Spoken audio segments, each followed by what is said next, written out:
A week in Dummary. In the wake of George Floyd's death at the hands of a police officer, riots rage across America as the country looks to its leader for unity.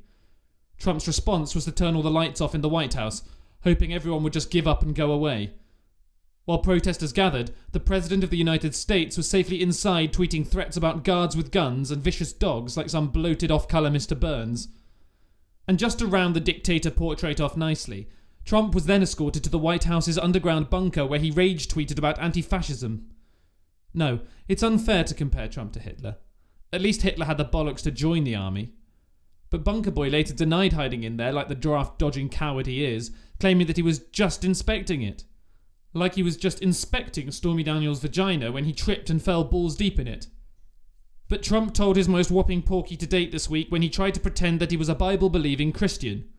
Trump waddled over to St. John's Episcopal Church in Washington, D.C. to pose in front of it holding a Bible. Upside down, naturally.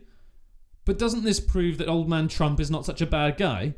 I mean, it's not like he had armed cops use tear gas and rubber bullets against protesters just so he could walk to a church for a photo op. But of course, that's exactly what he fucking did.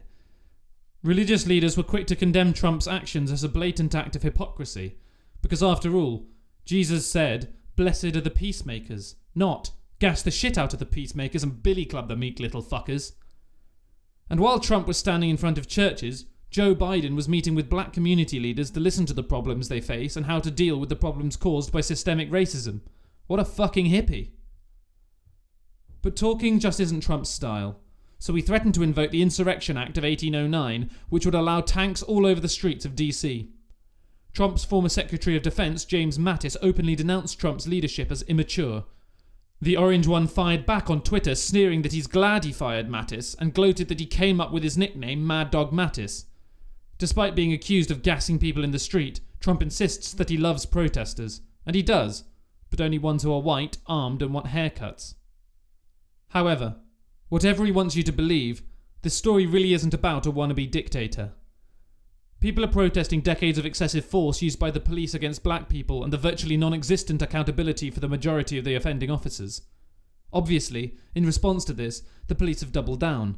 Now it doesn't matter if you're black or white, pregnant or elderly, journalists or senators, medics or disabled, or even fucking clergy. You're fair game to a police force that's so backwards that even aiming a gun at a small child falls into the realm of, "oh yeah, but she looked at me funny." But there will always be a problem while Black Lives Matter is met with All Lives Matter, which is a bit like objecting to people saving endangered tigers because what about the squirrels?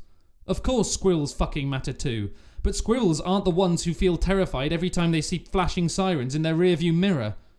Although everyone is aware this isn't a problem that's going to be sorted overnight, progress is already being made, and the past 3 weeks feel like a strong step forward to reminding the police that their motto is to protect and serve, not do as we say or we'll beat you all to death. A week in Dummary.